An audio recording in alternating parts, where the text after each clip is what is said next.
Végère de la Frontera est située sur un promontoire rocheux en haut duquel on dispose d'un ample paysage sur les environs.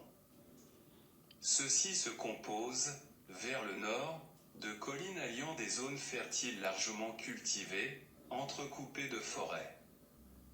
Dans cette région, la grande propriété domine. Les terres appartiennent à de riches notables, ayant reçu de vastes domaines lors de la conquête chrétienne, et les ayant gardés jusqu'à nos jours. Ces domaines étaient cultivés par des ouvriers agricoles, qui habitaient des villages aux maisons basses de pisé recouvertes de chaux, que l'on qualifie de villes blanches. Ces villes étaient perchées du fait de l'insécurité régnante. Végère de la Frontera fut conquise par le roi de Castille Ferdinand III en 1250, peu après la conquête de Séville. En 1265, les musulmans en furent expulsés par le roi Sanche IV de Castille, après s'être révoltés contre son autorité. Le village fut alors occupé par des chrétiens et des juifs. Pendant plus de 2 siècles, il fut à la merci des incursions des souverains nasrides de Grenade et mérinides du Nord Maghreb. La partie la plus intéressante de la ville, appelée la Judéria, est située sur la partie la plus haute du promontoire. Au sommet du promontoire est située une forteresse, qui conserve encore sa porte de l'époque musulmane, et doit dater du XIe siècle. La cité est entourée d'un rempart du XVe siècle. De larges pans de ce rempart existent encore. Certaines parties sont encastrées dans les maisons modernes situées en contrebas, mais d'autres parties subsistent toujours.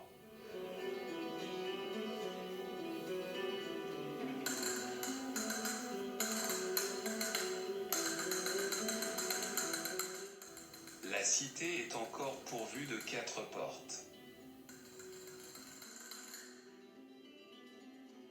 On entre, dans la ville ancienne, par une d'entre elles, portant le nom du roi Sanche IV.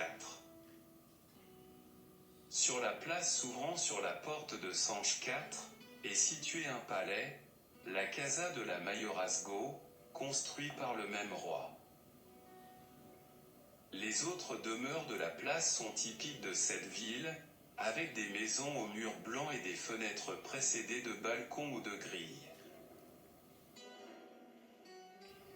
Une peinture murale montre la tenue ancienne des femmes, dont on ne voyait qu'un œil. Cette tenue était portée en cas de vent de sable. Autrefois, les murs étaient crépis à la chaux, maintenant, on opte plutôt pour de la peinture.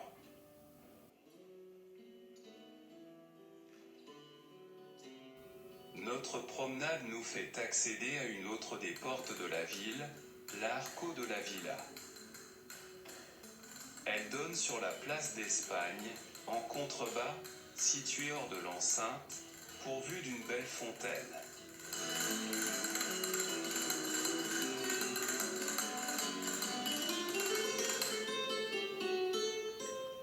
Les rues de la ville ancienne sont étroites et tortueuses.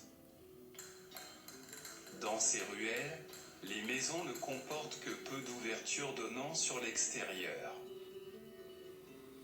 En fait, passé la porte d'entrée, on se trouve dans des patios frais et ombragés, autour desquels se déroule la vie familiale, surtout en été quand il fait très chaud.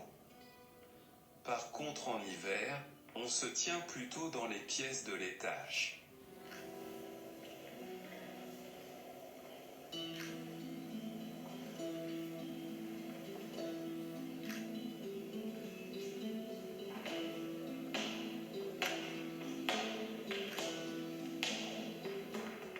Parfois, au détour des ruelles, on aperçoit des portes construites en pierre, correspondant peut-être à des maisons nobiliaires.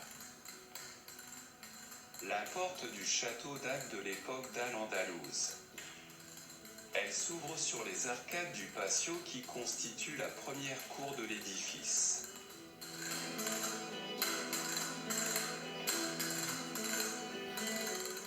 La porte de l'église du couvent de Notre-Dame de la Conception est de style Renaissance.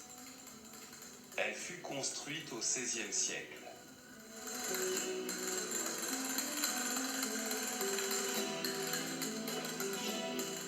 Entre le mur de l'église et le couvent voisin, une étroite ruelle comporte une série d'arcades de soutènement de l'église, permettant une belle vue sur la ville moderne, en contrebas de la cité primitive.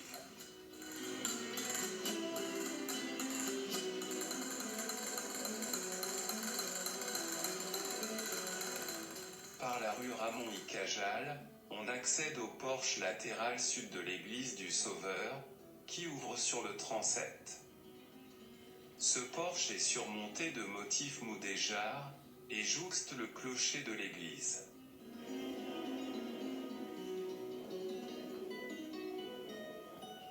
Le mur ouest du transept est blanchi, afin de mettre en valeur la céramique représentant la Vierge de Olivia, vénérée dans la ville.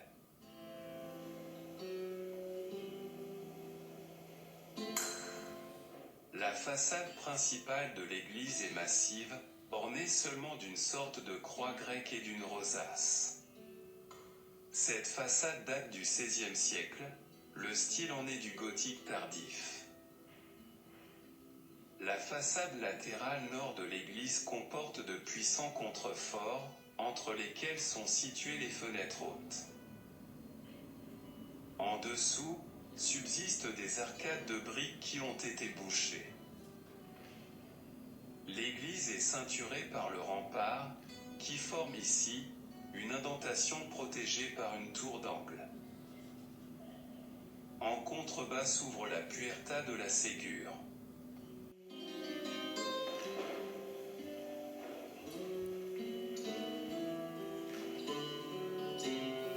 C'est par cette porte que nous quittons, à regret, Végère de la Frontera, après cette brève escapade dans le passé des villes blanches d'Andalousie.